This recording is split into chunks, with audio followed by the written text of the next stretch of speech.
حضرت معاذ ابن جبل رضی اللہ تعالیٰ عنہ نبی پاک صلی اللہ علیہ وسلم کے روزے پر بیٹھ کے رو رہے تھے. یہ ابو داؤد شریف کی حدیث. حضرت عمر آگے کا روتے کیوں ہو؟ فرمانے لگے مجھے دو حدیثوں نے پریشان کر دیا ہے. ایک تو نبی پاک نے فرمایا چھوٹی سی ریاکاری بھی شرک ہے، اگرچہ شرک اصغر ہے پر انسان سے غلطی ہو ہی جاتی ہے.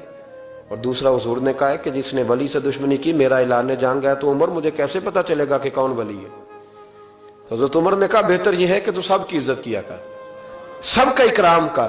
لیکن یہاں تو لوگ معاف ہی نہیں کر رہے. غوث پاک پر بھی فتویٰ ہے، داتا علی اجویری پر بھی فتویٰ ہے، خواجہ معین الدین. پتہ نہیں یہ کون سا دین ہے، کون سا مذہب ہے جس میں پچھلا کوئی بھی ٹھیک نہیں تھا، جو آج پیدا ہوا صرف وہ ٹھیک ہے، جو جتنا زیادہ بدتمیز ہوتا ہے اتنا زیادہ عروج پاتا ہے. تو میں کہتا ہوں امام بخاری کو بھی نہیں مانتا. کیوں مانا تو نے امام بخاری کو؟ امام بخاری کو مانو گے تو بخاری مانو گے، امام مسلم کو مانو گے تو مسلم شریف کو.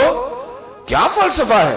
بغیر کسی امام کے تو حدیث تک پہنچ ہی نہیں سکتا. جانا ڈائریکٹ جا کے لے نبی پاک سے حدیث، امام بخاری کے بخیر لے تیرا پتہ چلے. جب امت میں جتنے لوگ گزر گئے سینکڑوں سالوں میں وہ سارے غلط تھے، جو آج پیدا ہوا وہ ٹھیک ہے. کوئی ٹی وی پہ بیٹھ گیا، کوئی یوٹیوب پہ بیٹھ گیا، سارے غلط تھے جی میں نیا آیا ہوں میں ٹھیک ہوں. یہ کیسے ہو سکتا ہے؟ بدتمیزوں کو عروج ملے گا.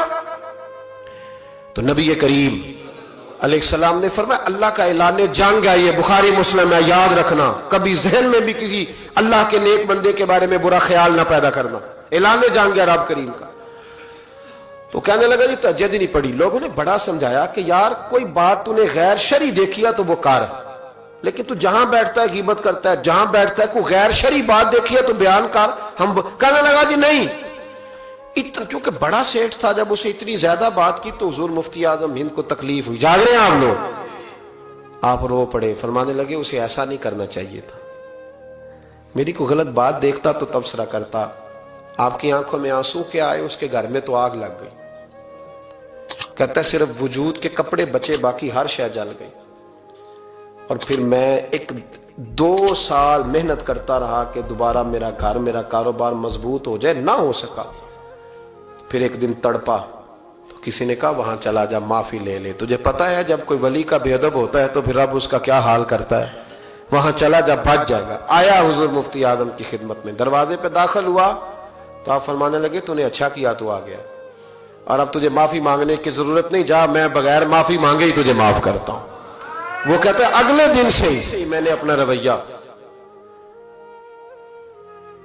حضرت جنید بغدادی، یہ داتا صاحب نے لکھا ہے. حضرت جنید بغدادی نے نا ایک نوجوان کی تربیت کی، اسے پڑھ. ادھر دیکھیں میری طرف. جنید بغدادی نے اسے تعلیم دی. وہ اکثر آتا، آپ پڑھاتے، پیار کرتے، محبت کرتے. تھوڑی سی نا چند باتوں کی اسے خبر ہو گئی، علم ہو گیا. پھر آہستہ آہستہ اسے نورانی خواب بھی آنے لگ گئے. پھر آہستہ آہستہ اسے سمجھ لگنے لگے کہ اب میں نہ کچھ ہوں. پرواہ کو نہیں ہوتی رب کریم کے بندے کو، موج کرے کوئی. ایک چاہت کرنے والا جاتا ہے تو کئی درجن اللہ عطا کرتا ہے. لیکن نہ صرف اتنی تکلیف ہوتی ہے کہ میری ہاتھوں کے تراشے ہوئے مٹی کے صنم آج بت خانے میں بھگوان بنے بیٹھے ہیں. یہ ذرا تکلیف ہوتی ہے کہ اس کو وہ پتھر جن کو سکھائی تھی قوت گویائی ہم نے، وہ جب بولنے لگے تو ہم پر ہی برس پڑے. یہ ذرا اچھا نہیں لگتا. یہ تکلیف ہوتی ہے کہ یہ کیا انداز ہوا، ہم ہی سے کھا کے ہماری بلی ہمیں میں ہوں. یہ ذرا بات تھوڑی سی باتیں، یہ ذرا اچھا نہیں لگتا. یعنی میرے ہاتھوں کے تراشے ہوئے مٹی کے صنم دیکھو آج بت خانے میں بھگوان بنے بیٹھے. تو وہ کہنے لگا کہ میں تو اب اوپر چلا گیا ہوں حضرت جنید بغدادی سے. کبھی کسی کو کوئی بات سناتا، کبھی کوئی سناتا، کہتا وہ تو ابھی وہی ہیں، تبلیغ کر رہے ہیں، یہ کر رہے ہیں. تو میں تو رات خواب میں فلانی جگہ بھی ہوا ہوں. تو بہت اونچا درجہ ہے میرا. وہ آہستہ آہستہ جب پر تھوڑے نکلے نا، انہوں نے کہا تو حضرت ہنس دیتے، مسکرا دیتے، کہتے چلو موج کرے. لیکن دل میں تکلیف ضرور تھی. ہوتی ہے تکلیف، کیا کرے، اللہ نے دل جو بنایا. اس میں بعض لوگوں کے بعض جملوں کی بڑی تکلیف ہے. کئی دفعہ تکیے پہ کچھ آنسو گر جاتے ہیں، رضائی پہ منہ دے کے نا کئی دفعہ بندہ روتا ہے کہ یار سارے کر لیتے، تجھے نہیں کرنی چاہیے. لیکن چلو خیر. ایک دن نا وہ زیادہ ہی بدتمیز ہو گیا.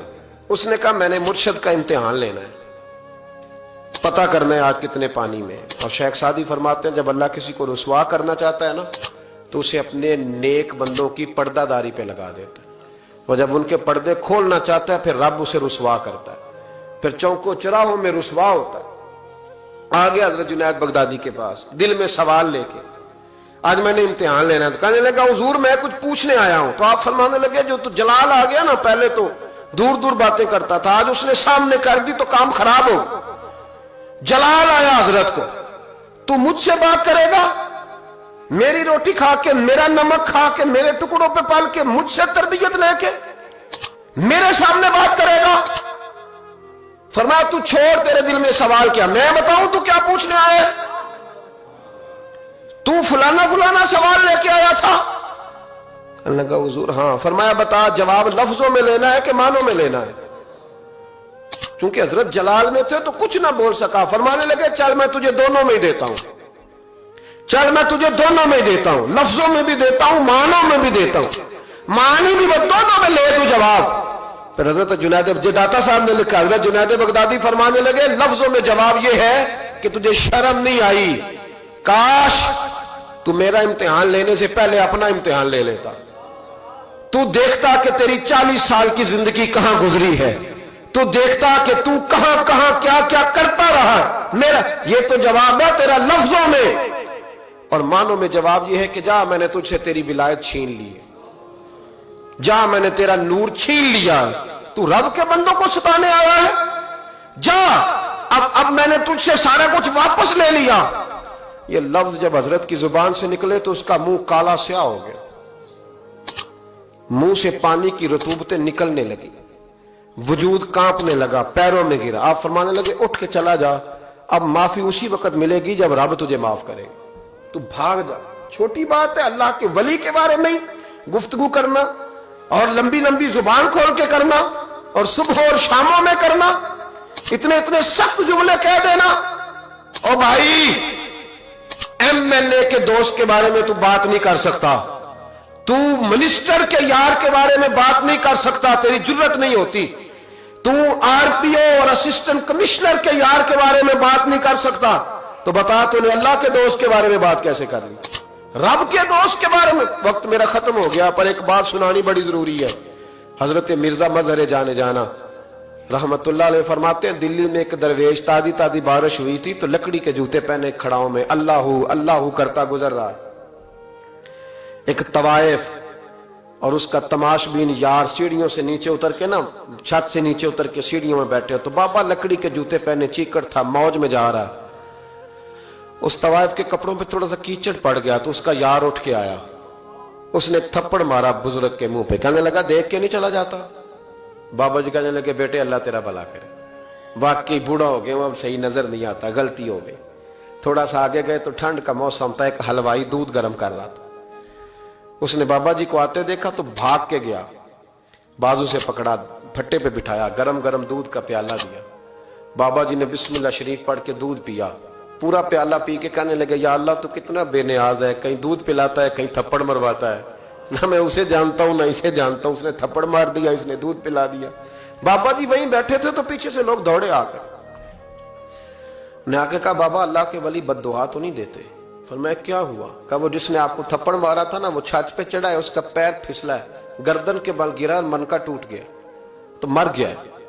بابا جی کہنے لگے اللہ کی قسم میں نے کوئی بد دعا نہیں دی۔ کہا نہیں آپ نے دی ہے۔ فرمایا نہیں دی۔ اس نے کہا دی ہے۔ تو بابا جی کہنے لگے پھر اصل بات سنا دوں؟